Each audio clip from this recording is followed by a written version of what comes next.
Estás escuchando Críticas con Eficiencia.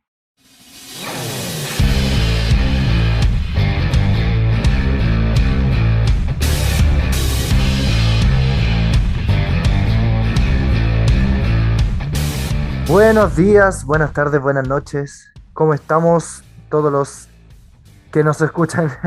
Televidente, iba a decir. Todos los que nos escuchan a lo largo del país. Un saludo a todos. Espero que estén todos muy bien en sus casitas.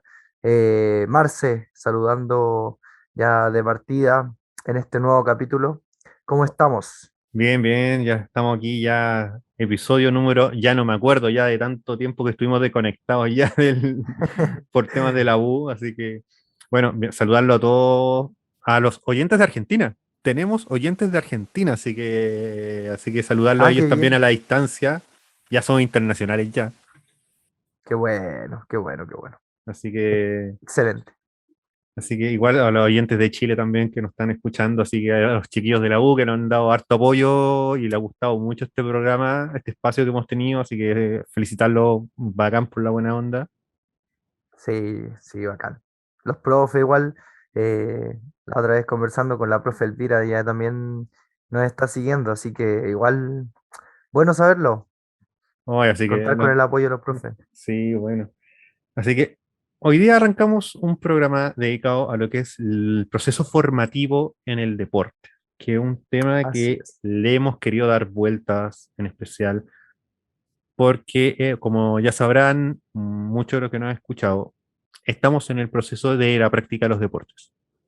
Y nos ha tocado el tema de seguir el proceso formativo de chicos en distintos deportes. Por ejemplo, a Esteban le toca en el Club Palestino de la Reina, es una escuela de fútbol, Así es. y a mí me tocó lo que es una actividad extra programática en un colegio en el área de básquet, en un colegio católico está en la comuna de Santiago de Chile, la capital de Chile, que es el Colegio Salesianos de Alameda, donde me toca chicos de educación básica, de octavo básico, octavo de primaria, como se dice en Argentina. Buenísimo. Y también sí que es una buena práctica, buena interesante también de ver y ver cómo se aborda el tema de la educación física en el deporte, desde el proceso formativo, porque hemos tenido muchas discusiones con profes acerca de que la educación física deportiviza mucho el desarrollo del niño o de los niños. Claro. Y es un tema, porque, por ejemplo, yo veo un poco desde la perspectiva de lo que he desarrollado en el ACLE y uno ve que puede complementar las dos cosas, o sea, lo que es la educación motriz de los chicos y las destrezas deportivas, las puede convivir, o sea, pueden coexistir en el mismo tema. Y de hecho, yo he hablado con un profesor que amigo mío de hace años, y ahora está ejerciendo la profesión, y él me ha dicho que tú puedes ver los procesos fisiológicos, como por ejemplo las cualidades motrices, la fuerza, la flexibilidad, la potencia, la velocidad, tú la puedes desarrollar en niños, en el ámbito escolar. Entonces, la pregunta que también se la planteé al profe Lourido en clase, y le encontró bastante bueno, que podría ser un tema de tesis, si la educación física y las metodologías del entrenamiento son dos idiomas distintos o pueden ser el mismo. Claro, como dice el Marce, este tema de lo formativo también deriva muchas aristas en relación a qué es lo formativo, primero que todo. O sea, para la gente que nos escucha en sus casas, en capítulos anteriores hemos clasificado el tema de cuáles son las vías que tiene la educación física como una asignatura, como una actividad curricular que se enfoca en o se deriva a diferentes caminos. Uno de ellos es el formativo, que es la base de la mayoría de los deportes, ¿cierto? Bueno, de la educación física en general, que se da a partir del crecimiento y desarrollo motriz del niño. Se le va dando una base, ¿cierto? Sólida en cuanto a actitudes, habilidades, ¿cierto? Eh, donde estos se puedan desarrollar de buena manera en el fondo y que en pocas palabras es hacer lo que los niños deben hacer en el tiempo agudo, en el tiempo necesario. ¿Se entiende? Entonces, ahí está un poco contextualizado qué es lo formativo y bueno, que en realidad tenemos mucho que podemos hablar sobre lo formativo en cuanto a criticar o esta vía, en vez de sistema, esta vía formativa, que muchas veces pasa a ser como un poco formativo recreativo donde lo que criticábamos nosotros en capítulos anteriores es que no se, no se es consecuente con algunas competencias, como que se dejan de lado algunas competencias. Entonces, básicamente eso. Hay profesores, como decía Marcelo, que hablan sobre la deportivización, no sé si está bien dicho, o que la clase de educación física se deportiviza mucho, ¿cierto? Que muchas veces busca generar atletas, ¿cierto? Que sabemos que en el enfoque formativo no es la clave, ¿cierto? Más bien formar personas a través de los valores, ¿cierto? Bueno, a través del deporte, que es el medio para poder educar, ¿cierto? Formar a las personas de manera integral, lo más integral posible. Pero sabemos que esto formativo también va acarreando algunas competencias que tienen un carácter más competitivo, ¿cierto? Pero ahí se pone como una especie de barrera por lo que conversábamos la otra vez con Marcelo y creemos que es normal que pase, pero creemos que también en la clase de educación física se pueden seguir respetando principios de entrenamiento, poder subiendo un poco más las exigencias, ¿cierto? No en cuanto a la calificación, sino a las competencias que podemos entregar y a los desafíos que podemos otorgarle a los estudiantes, a los y las estudiantes en cuanto a su aprendizaje, a su proceso de enseñanza-aprendizaje. No sé si concuerdas conmigo, Marcel. Sí, y de hecho, como le explicaba antes que interviniera el Esteban, lo planteábamos de pregunta si es que la educación física como clase y las metodologías de entrenamiento son dos idiomas distintos. O sea, y si tú analizas el contexto de ambos, tú tienes que primero, cuando tú entras a una clase de educación física en el primer semestre de cualquier ciclo, ya sea básico o media, lo primero que tienes que hacer una evaluación diagnóstica para ver Claro, cómo están tus alumnos y después cómo hacer el programa, cómo aplicar lo que tú planteaste como planificación del objetivo de aprendizaje. Eso en primera instancia, y eso se aplica en todas las materias, no solamente en educación física, en lenguaje, en matemática, en biología, en física, etcétera.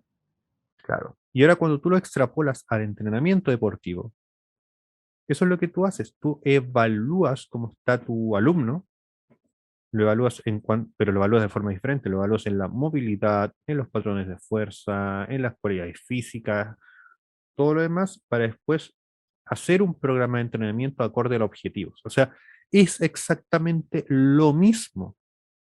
Entonces, no entiendo, o sea, para mí me es chocante ver cómo se contradice este argumento de, no, es que el deporte, es que las clases de educación física deportivizan, pero uno hace eso mismo, solamente que son dos contextos diferentes. Muy diferente hacerlo a niños en el colegio, que es un contexto, a cuando tú se lo haces a un taller deportivo, que tiene un fin de, de educar a los jóvenes en un deporte específico con patrones, movimientos específicos, que en la clase de educación física son patrones de movilidad, movimientos más generales, pero a su vez olviden el hecho de que tú estás desarrollando cosas fisiológicas, como la fuerza, la claro. resistencia. Y como de verdad no entiendo cómo los profesores llegan a hacer esa desconexión de conceptos, cuando son exactamente lo mismo en dos contextos distintos. Sí, yo creo que eso que tú dices, Marce, el contexto cambia mucho la noción del profe muchas veces y creo que no es tan diferente en el fondo. Si respetamos los principios, se supone que deberíamos poder cumplir los objetivos en tal y tal caso. Pero bueno, es un poco esta idea la podríamos discutir muchísimo y da para largo, pero básicamente a lo que lo queríamos llevar también es el tema el tema formativo. Es que en Chile, queríamos hablar un poco de Chile y también, ¿por qué no hacer algunas comparaciones con otros países, como por ejemplo el país vecino Argentina, en cuanto a la formación de deportistas? Y queríamos hacer como una especie de pregunta o como una especie de anuncio, así como esta frase de Richarlison, de se buscan rival en Sudamérica. Lo mismo, pero se busca, esto sería como se buscan formadores o se busca formación en Chile. O sea, se buscan deportistas que estén formados, capacitados. Y con esto no queremos decir que no hayan deportistas actualmente formándose, porque sabemos que hay muchos casos de atletas, incluso, como Tomás González, por ejemplo, que tiene su gimnasio y está trabajando de manera muy profesional con un equipo profesional altamente preparado, capacitado, psicología deportiva, nutrición, kinesiología, todo en un contexto, preparadores físicos y del área técnica, trabajando muy bien. Y, y por eso lo destaco, porque ellos trabajan muy bien en el gimnasio de Tomás González, una cosa de locos. O sea, eh, casi ni se puede entrar ahí, por lo que he escuchado. No he estado in situ, pero para los que quieren practicar gimnasia a ese nivel, eh, desde lo formativo hasta lo competitivo, es muy difícil poder entrar. En ese gimnasio me refiero. Y básicamente porque trabajan en un nivel increíble y por eso pueden quizá cobrar lo que se cobra o qué sé yo, ¿me entiende? Como en todo orden de cosas, en cuanto a la relación calidad-precio, a eso me refiero. ¿No? Y aparte, súmale Em, el hecho que Tomás fue competidor olímpico, entonces eso le da un sí, plus a Tomás en cuanto a la experiencia de poder enseñar y transmitir claro, experiencia, valga la redundancia, en sí, cuanto a ese nivel de competencia, a ese nivel de presión que un deportista es exigido. sí, pues, ¿qué mejor especialista que ese? Que el que estuvo en el deporte y todo, a pesar de que yo soy de la idea de, por ejemplo, en el fútbol pasa mucho eso. El otro día lo conversábamos con el profe de la selección de fútbol, Jorge Morales. Él nos decía que básicamente en el fútbol chileno es así: si tú no fuiste profesional jugando en primera, no tiene opción como DT. Es muy difícil. Él nos decía, nómbrame un DT en Chile que no haya sido jugador profesional. Hay pocos, por no decir Pellegrini, nadie.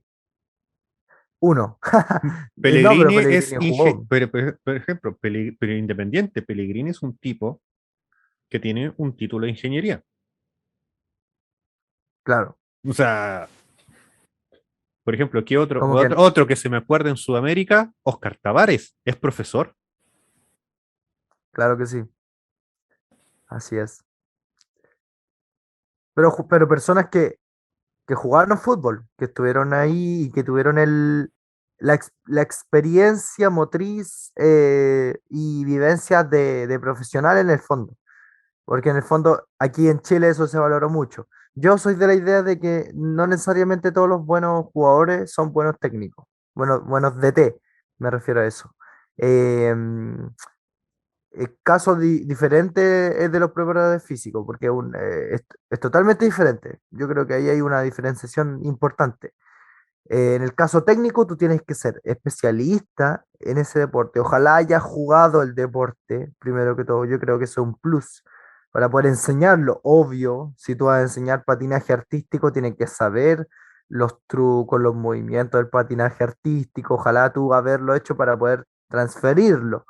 Pero el caso de la preparación física es diferente, porque un preparador físico podría entrenar a diversos deportistas sin problema. Solamente necesita saber las necesidades de ese deporte, las principales lesiones, por ejemplo, de ese deporte, cuáles son los requerimientos energéticos, el tipo de trabajo de fuerza, etcétera, etcétera.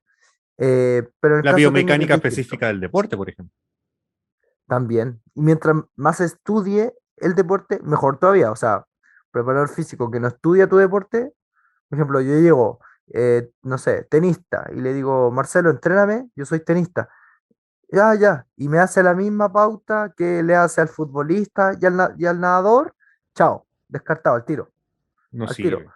No Por sirve ejemplo, eso. no sirve, por ejemplo, no es lo mismo, por ejemplo, el tenista que está sujeto fuera de las típicas lesiones al tobillo, a la rodilla y a la cadera, por ejemplo, la más común a nivel superior tenéis la epicondilitis o el famoso codo del tenista, que es la inflamación de los epicóndilos del codo, que es la más clásica de la un tenista.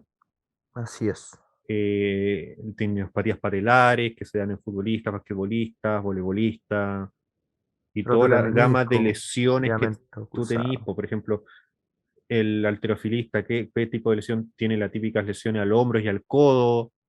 Ujú.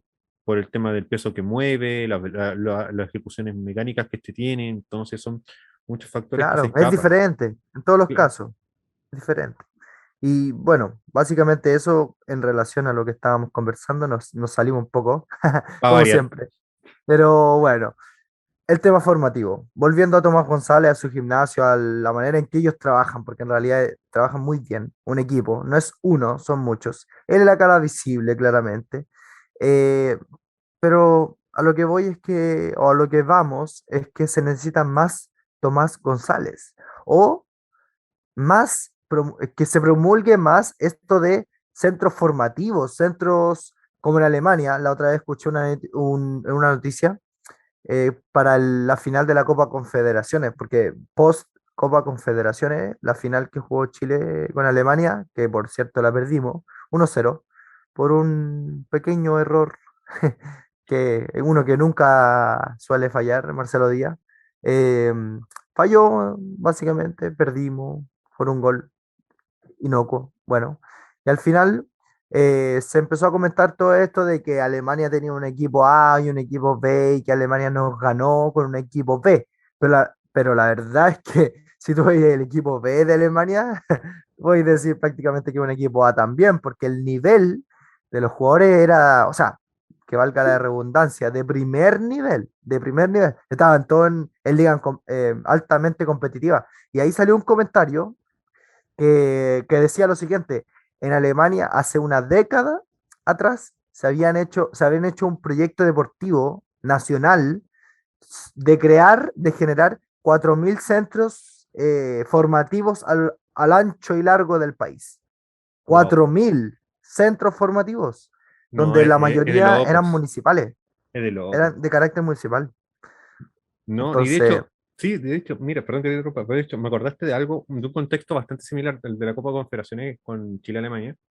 Pasó esta misma discusión cuando en la selección mexicana jugó con un amistoso con Argentina en el Alamo Dome de San Antonio, esto que antes en Estados Unidos, que es prácticamente una ¿ya? extensión de México hacia el norte, que Argentina fue con, según los medios mexicanos, este era el equipo B de Argentina. Eran los primeros pasos de Scaloni como director técnico de la selección argentina, y jugaba con los mejores jugadores que pudo haber citado el Tata Martino, entrenador de México, en ese momento. Y los medios mexicanos decían, claro, el equipo B de Argentina. No traían a Messi, traían a Lautaro Martínez, que hacía sus primeros pasos en la selección también y todo el tema. Una Ujú. selección en formación de Lionel Scaloni. Cuento corto, Argentina terminó el primer tiempo ganando 4-0. No era nada tan equipo B, oye. O sea, y en el primer tiempo un hack trick de Lautaro Martínez. Cacha. Al Y final, Scaloni desde ese momento los tomó, claro, o de antes. desde ese momento, no, Scaloni era como el primer gran partido amistoso. De hecho, creo que tuvo un amistoso con Chile antes y después Ya, el partido con México en el Alamodón. Y claro, vaya. y la prensa mexicana, claro, decía lo mismo, que este era un equipo Argentina B. Más encima ese Mm, partido no jugó Messi. ya, sí. Y después los periodistas mexicanos, claro, después decían, Argentina nos ganó con un equipo B, pero después empezaron a ver los jugadores. Lautaro Martínez juega en el Inter, Rodrigo de Paul juega en Italia, Leandro Paredes juega en el PSG. Fue el recambio Era el de recambio Argentina. y claro, habían como 5 internacionales y lo demás eran todos River y Mm. Boca. Ah, vale.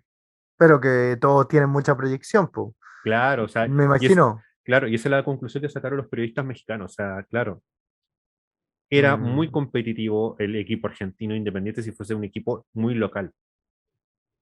Y aquí sí. donde retomo el tema de la comparación de Esteban, que es odiosa, yo sé que es odiosa la comparación, pero es necesario hacerla, porque como a modo de reflexión, o sea, ¿cómo puede ser que solamente el único, y cuando le hicimos una institución polideportiva en Chile, lo primero que se nos ocurre es la Universidad Católica? Mm, Y no pensamos, por ejemplo, en Colo-Colo, que tiene equipo de vóley profesional, tiene un equipo de básquet profesional. La Universidad de Conce, que fue finalista de la la Liga Copa Nacional de de Básquetbol Básquet. Sí, en Chile, que la terminó perdiendo con Deportes Valdivia, creo. sí. Y también que Muy tiene equipo, buena, sí, muy buena final. por cierto. Sí, llegó al overtime, pero muy bueno. Ujú, Y tiene equipo de profesional de fútbol y todo el tema. Entonces, y después extrapolo con Boca Juniors. Por ejemplo, tremendo. Boca Juniors, le contaba al Esteban, que lanzó un video institucional que lo pueden ver en sus redes sociales, que tiene obviamente el fútbol, las variables de fútbol, fútbol sala, fútbol 7, tiene la formativa de básquetbol y la profesional de básquetbol, tiene la formativa Ujú. de vóley, profesional de vóley, tiene gimnasia artística, Wow. tiene taekwondo, tiene karate, tiene judo, tiene equipo de natación. Boca Juniors, Multideporte. o sea, absolutamente múltiple equipo profesional de handball, se me olvidaba. Entonces, uno piensa, o sea, y de hecho casi todas las instituciones deportivas de Buenos Aires, por lo menos las grandes, Lanús, River, Boca, como decía, San Lorenzo que es multicampeón del básquetbol profesional de Argentina, para qué decir todas las ciudades de Bahía Blanca, de donde viene Manu Ginóbili, todos los equipos, hay un equipo de básquet cada una cuadra, y las ligas en Bahía Blanca son intensas. De hecho, y eso me hace pensar por qué hay pocas instituciones que le dan el sentido al deporte. O sea, porque hay una cultura del deporte en Argentina, eso lo conversamos también con otros compañeros de la universidad, que hay una Sí, verdadera cultura deportiva en Argentina, que no se ve en Chile. claro. Club, clubes deportivos, sociales y culturales. O sea, clubes Claro, versátiles, claro, o sea, multideportes. claro, y por ejemplo, ahí rescato un poco, y vuelvo al tema paralelismo con Argentina, por ejemplo, ellos no, también se dedican a lo deportivo. Incluso también hay equipos, los equipos de las ligas de Estados Unidos también tienen esa conexión un poco con el ámbito social, de que hacen obras benéficas. Así es. Entonces hacen donaciones a centros de caridad, van a hospitales a ver a los niños, los jugadores profesionales del primer equipo obviamente, van a hacer ese tipo de obra. De hecho, el consulado de Boca Juniors acá en Chile, que son es una agrupación de hinchas de Boca, que opera bajo el alero oficial de Boca. Ellos también Mm, hacen obras de caridad para acá en Chile, o sea, de hecho, para el tema de la pandemia hicieron muchas como cajas de mercadería a través de donaciones para distribuirlas a las personas de población y todo el tema. Entonces, bueno, también ahí no olvidamos también de que cómo los clubes deportivos cumplen un factor social dentro de lo que es dentro de lo sí. que es la gente, de lo que es las interacciones sociales, vale la redundancia. Sí, ahora que lo estás comentando, me puse a reflexionar sobre eso. Em, es muchísimo lo que puede aportar el deporte, bueno, si se trabaja de manera profesional, como tú nos estás describiendo el Club Deportivo Boca Juniors en Argentina, si se trabajara con ese profesionalismo, la verdad es que el deporte podría aportar muchísimo. Y creo que en temas políticos también ha sido muy vapuleado, muy maltratado. eh, de partida sabemos cómo están administrados los ministerios, ya eso deja mucho que desear. Em, Yéndonos a otro tema, por ejemplo, un ejemplo nomás, que el ministro de Educación no sea un docente, me parece que ya te da como para entender más o menos cómo funciona el sistema. Entonces, creemos que desde el punto de vista de las leyes, hay mucho que podría mejorar en cuanto a alguna reforma, alguna serie de, agregar algunas leyes que podrían aportar o darle un valor al deporte dentro de nuestra sociedad mucho mayor. Y no solo la ley, porque a veces la ley que es ley muerta, o sea, si no la transferimos a la realidad, no pasa nada, ¿cierto? Y bueno, en el fondo, ¿de quién es la responsabilidad? Un poco de cada uno de nosotros. O sea, en cada uno de nosotros que trabajamos en esto, que somos profesionales del movimiento, del rendimiento humano, ¿cierto? De la salud, promotores de salud, y del deporte y de lo formativo, etcétera, y lo recreativo, todo lo que quiera. Si cada uno de nosotros pone un poquito más de profesionalismo, porque profesional no es solamente tener el cartón, la mayoría de las personas lo sabe, pero no todos. em, Sería todo mucho mejor en el fondo. Trabajaríamos con otra visión, a ver, con otra temática, con otra forma, con otro estilo. Marcaríamos diferencia en el fondo. Y en Chile se nota que ya hace tiempo que estamos en un nivel, por ejemplo, en el fútbol muy bajo. Nuestra liga se conoce por ser una de las peores ligas de Sudamérica, lamentablemente. Eh, Hace muchos años que en el fútbol masculino no se llega a una final de Copa Libertadores, etcétera, etcétera. Pero no solo en el fútbol, en muchos deportes lo vimos en los Juegos Olímpicos también. Incluso, bueno, a nivel paralímpico andamos no de number one, pero ganamos algunas cositas y eso igual es destacable, perdón. Eh, pero en el fondo eso, si tú vas viendo un poco la disciplina de cada país, te vas dando cuenta que se va reflejando en su cultura deportiva. Por ejemplo, Alemania muy bien, España muy bien, China muy bien, Estados Unidos, y te vas dando cuenta que son países que uno de los entes o de aspectos fundamentales de los países son la importancia que le da al deporte. ¿Para qué hablar de Estados Unidos? ¿Para qué hablar de China, por ejemplo? Donde son, claro, hay muchas personas que critican esta cultura como tan disciplinada, tan cuadrada, pero ha dado muchos resultados. Y se adhiere mucho su cultura a la forma que ellos tienen de expresarse en el deporte. Es cosa de ver su medallero olímpico cada 4 años, ¿cachai? Entonces, en Chile, yo tengo muchas críticas en relación a eso, a nuestra cultura, a nuestra como idiosincrasia. Creo que somos un país poco disciplinado, en general, no digo que todos, pero poco disciplinado.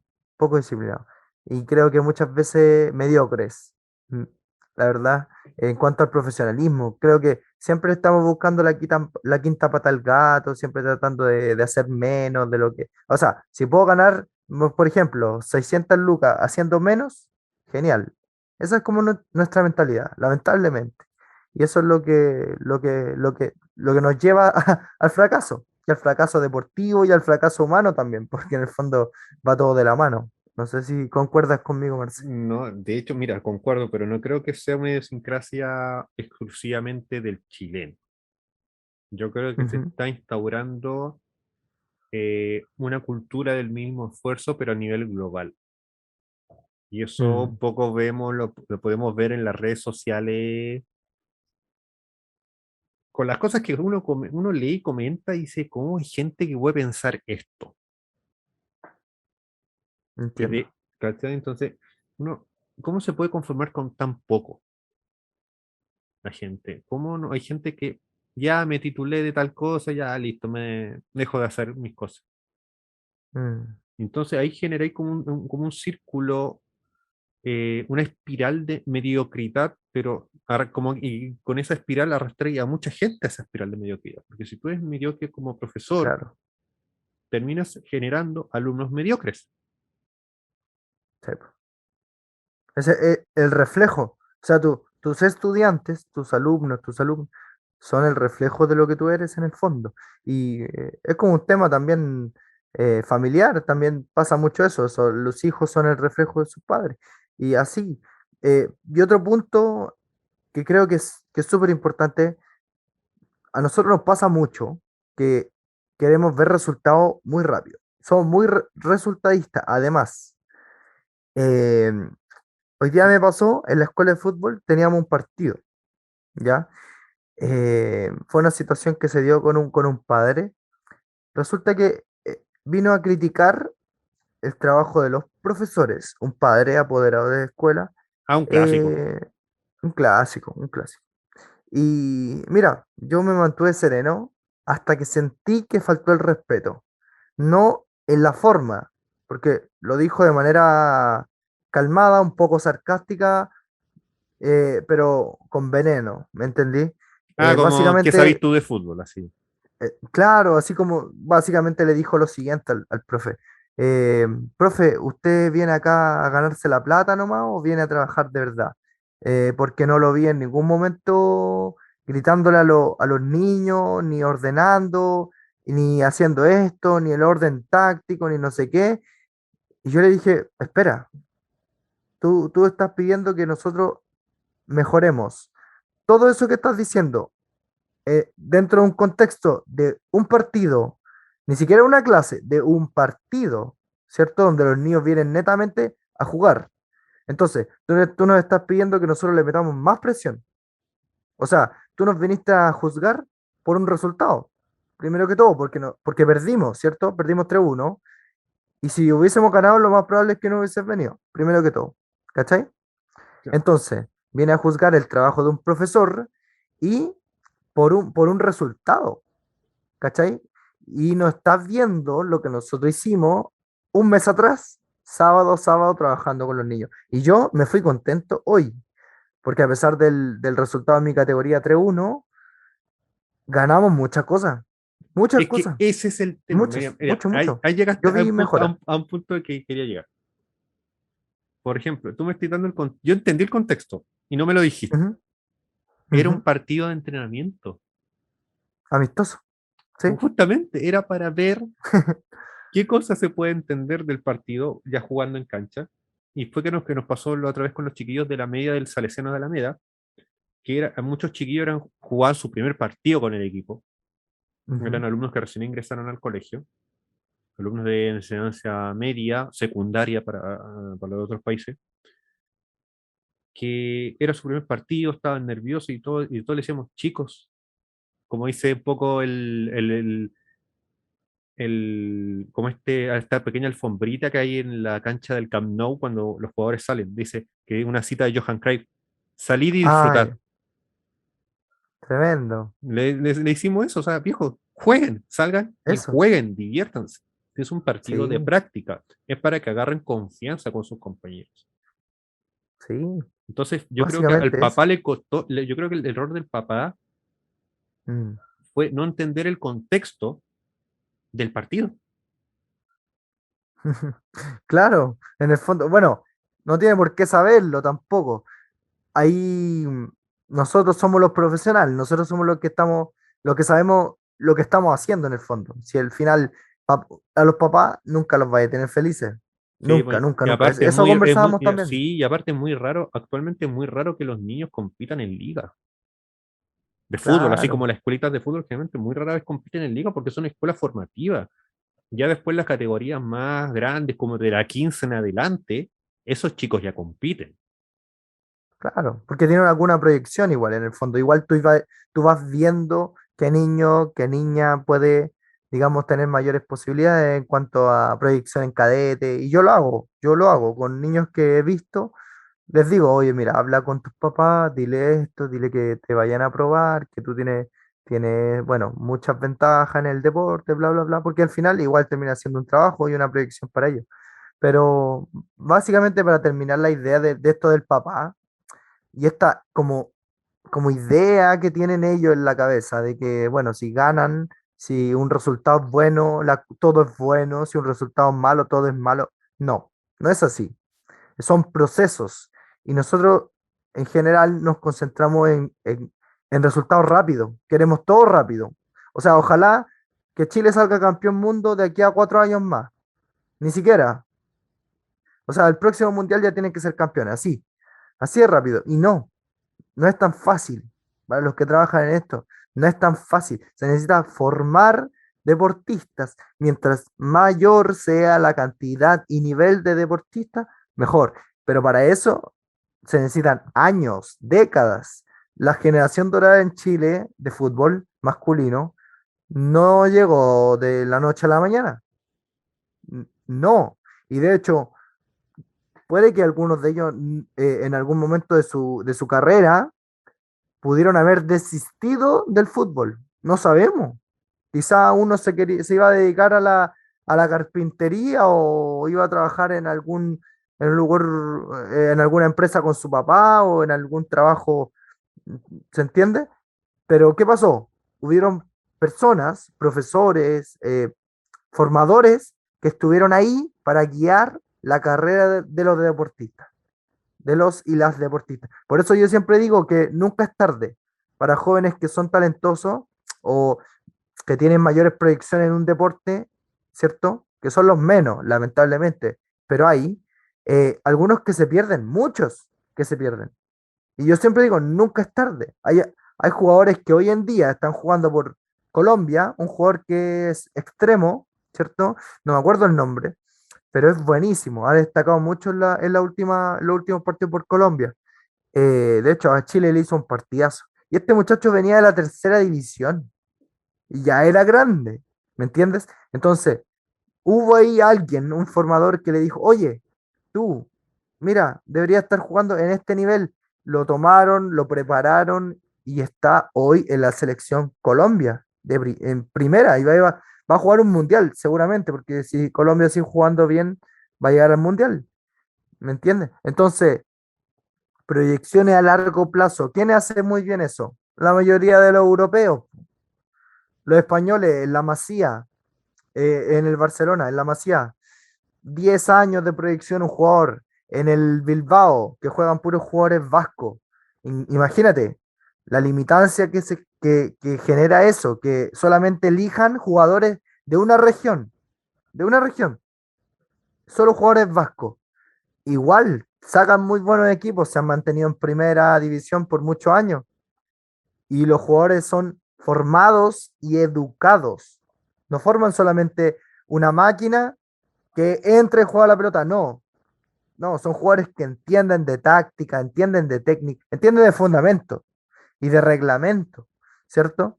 Y son corregidos en sus bases para que después cuando sean jugadores profesionales le hagan honor a ese apellido de profesional. No sé si se entiende. Aquí en Chile tratamos de hacer todo muy rápido y al final no nos sale nada, pues, y seguimos jugando con el mismo equipo.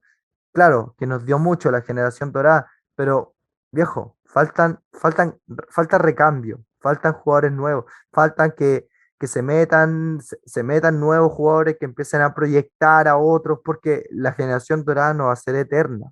De hecho, ya no fue eterna, ya lo estamos viendo, lo estamos viviendo hoy por hoy. A Chile no le está yendo bien en el fútbol masculino, no le está yendo bien ya. Hemos bajado muchísimo el nivel. No es de chaquetero para nada, pero viejo, en otros países ya se está haciendo un recambio. Brasil ya está haciendo un recambio. Argentina ya hizo un recambio. Y así, la mayoría de los países lo están haciendo. Nosotros tenemos que seguir más o menos la línea deportiva de los demás países, porque si no nos vamos a quedar en el pasado y vamos a jugar con jugadores de 40 años hasta la Copa del Mundo, pues, viejo. Ya sí. No, y aparte, mencionaste un tema, volviendo al tema de la generación dorada, tú mencionaste el aspecto formativo, o sea, pero todos hablan de esta generación dorada, y esto es una discusión que siempre tengo con algún compañero en la U, de que esta generación dorada se logró gracias al trabajo de Marcelo Bielsa. No es cierto, en parte, Bielsa hizo un gran trabajo, Así es. pero desde lo formativo, nadie piensa en Zulantay, José Zulantay, el trabajo que Así hizo es. previo a Bielsa. Nadie habla del excelente trabajo de José Zulantay al mando de la sub-20, que fue la posterior o la actual selección Claro, de ahora, que ganó las dos Copa América. claro. Entonces yo creo No, que y, ahí yo creo que hay un lingüineo hacia el trabajo nacional, que yo, que ahí tú ves, por ejemplo, como Argentina lo defiende a capa y espada. O sea, Argentina no, mm, el director técnico de la selección argentina tiene que ser argentino. Y nunca he visto un director técnico extranjero en esa selección. sí, Uruguay, ¿para qué decirlo? Brasil, ¿para qué decirlo? ujú, Olvídate de ver un entrenador extranjero en esas tres selecciones. horrible, no, no. O sea, debería ser ley aquí en Chile, po. Pero siempre estamos mirando para el lado y desmereciendo lo nacional, pues, el producto nacional, que eso Sí, igual es mm, parte de esto, ¿no? claro, y ahí por eso yo retomo lo de Zulantay. O sea, fue el formador de una gran generación, porque él los tomó de sub-20 y les dio como la último paso de la transición para ser profesionales. Y justamente Sí, se dio los tiempos que calzó con el periodo de Bielsa. Entonces, claro. Fue- sin desmerecer el trabajo de Bielsa, yo creo que se desmerece mucho el trabajo de Zulantay.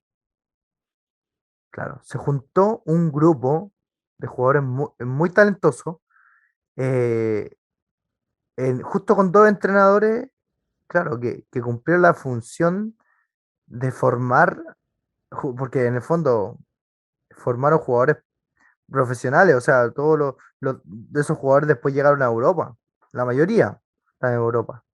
Eh, y sí, yo escuché una charla de José Solantay hace como, a ver, un año atrás, y él nos comentaba cómo fue el trabajo.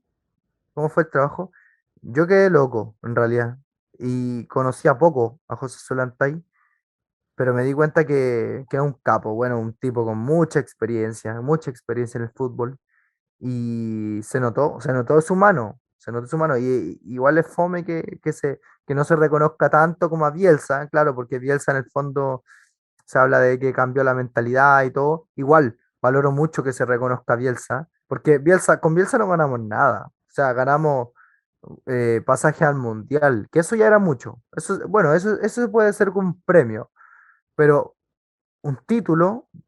Viejo, la mayoría de los equipos que ha jugado con Bielsa, que ha dirigido Bielsa, no ha ganado título. Salvo Newell's, Sino, ¿ah? salvo Newell's, Salvo Newell's. Y curiosamente, los DT que vienen después de Bielsa, todos ganan título. Como que es los como, deja listos, como que los tira al horno y viene el próximo técnico y se los come. claro, Así más o menos funciona, porque es un gran formador en el fondo, es un gran formador. Y ahí se puede explicar que los resultados no son inmediatos, no son inmediatos. ¿Cierto? San Paoli, se puede decir, fue el que mayor logros tuvo con la selección. Bueno, el mayor logro porque fue la primera copa, ¿cierto?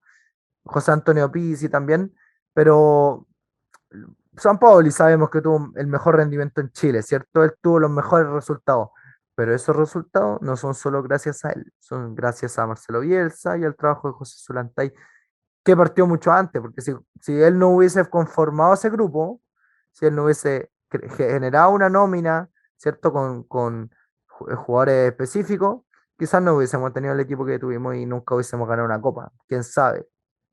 Entonces, exacto. los trabajos son largos, son procesos, no son tan rápidos, no son tan fáciles.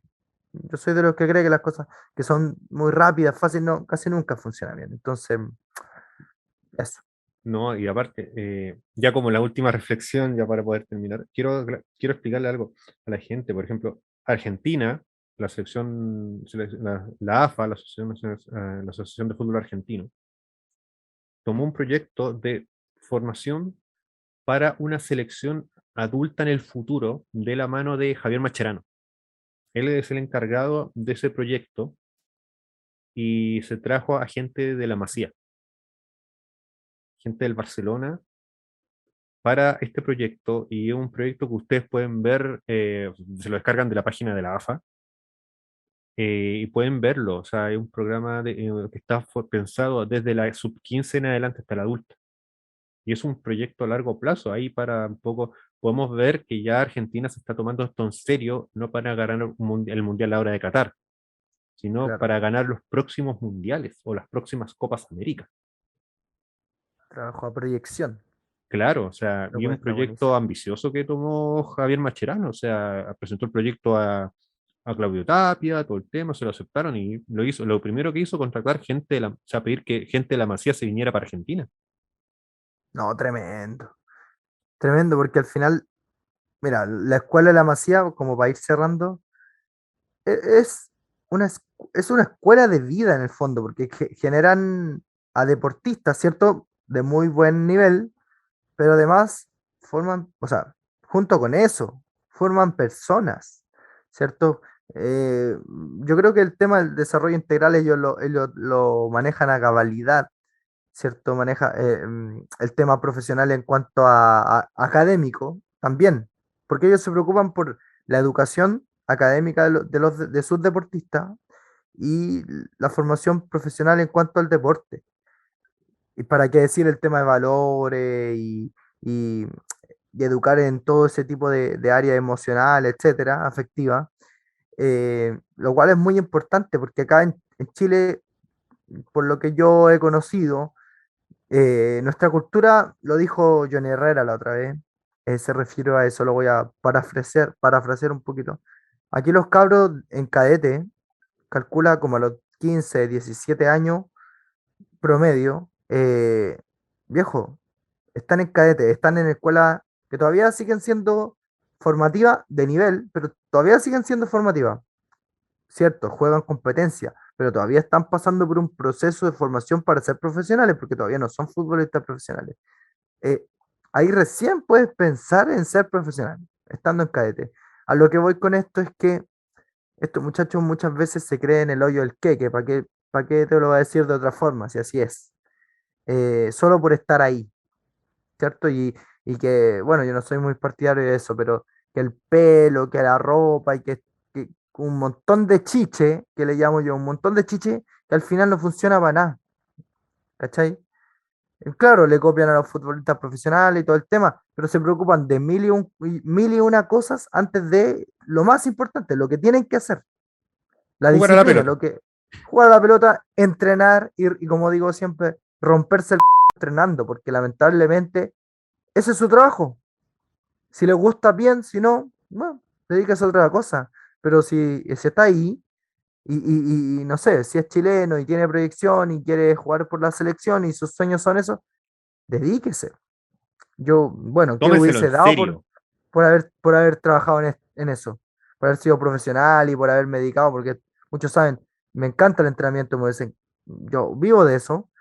Y muchas veces tuve ahí jugadores que solamente se dedican a jugar y no a entrenar. Y al final los veis bien un año, 2 años, pero después ya a lo largo del tiempo pasan. ¿Me entendí?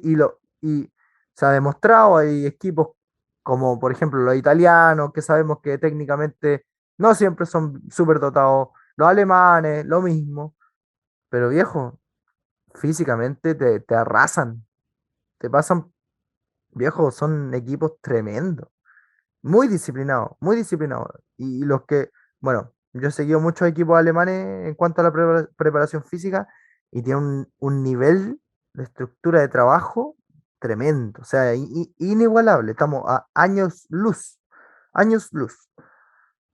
Pero bueno, Sí. ahí para Mira, ir ya dando algún ejemplo. para terminar, quiero, antes de cerrar y dar el anuncio de las redes sociales, quisiera recordarles una película. Vean la película Juego de Honor o Coach Carter, como la ven, como la ven en Estados Unidos. Muy buena. Muy buena, excelente película, se los recomiendo para que vean lo que es el proceso formativo. Sí.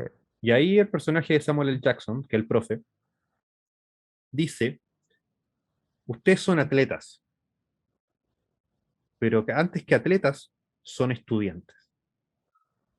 Mm, Eso es para recordarle a sus alumnos, los personajes que están reinterpretando los otros actores, para que vean que sus alumnos, y esto sí lo quiero extrapolar a la realidad, antes de tú ser deportista, recuerda que eres persona. sí. Así que quería cerrar con esa pequeña reflexión, un Muy poco bien. citando una película muy buena que se la recomiendo que la vean. No, Eh, perfecto. Así que eso, Nada así más que que decir. nada más que decir. Con eso lo Sigan, dijiste todo. sí, po. Ya chiquillos, con eso Buenísimo. lo dejamos todo. Síganos en redes sociales, en Instagram, perdón, siempre se me olvida decirlo de la manera correcta. En Instagram, en Instagram, en @críticas con eficiencia, en YouTube también y en Eso. Spotify para que le den like y compartan. También importante que compartan para que así nos ve más, nos escucha más gente. Así que Sí, eso, chiquillos, le por mandamos favor. muchos, claro, le mandamos un abrazo, gracias por escucharnos, por tener toda la Agradecemos. paciencia de escucharnos. Así que les mando Sí, un abrazo, un saludo a todos, que la pasen bien, que estén muy bien con su familia y les mando un abrazo a todos. así es. Bueno, saludo grande a todos. Este capítulo quedó un poquito largo, pero para eso estamos, ¿cierto? Sí, Lo para extrañábamos. generar reflexión y todo el tema, aparte se lo debíamos porque estuvimos muy desconectados, así que disculpas por eso. Claro. Bueno, un gran abrazo para todos. Les deseamos muy buenas noches a donde quiera que se encuentren. Bendiciones para sus familias. Esto Chao, fue Críticas con Eficiencia. Un listo. gustazo. Chau, Chao, chau. chao.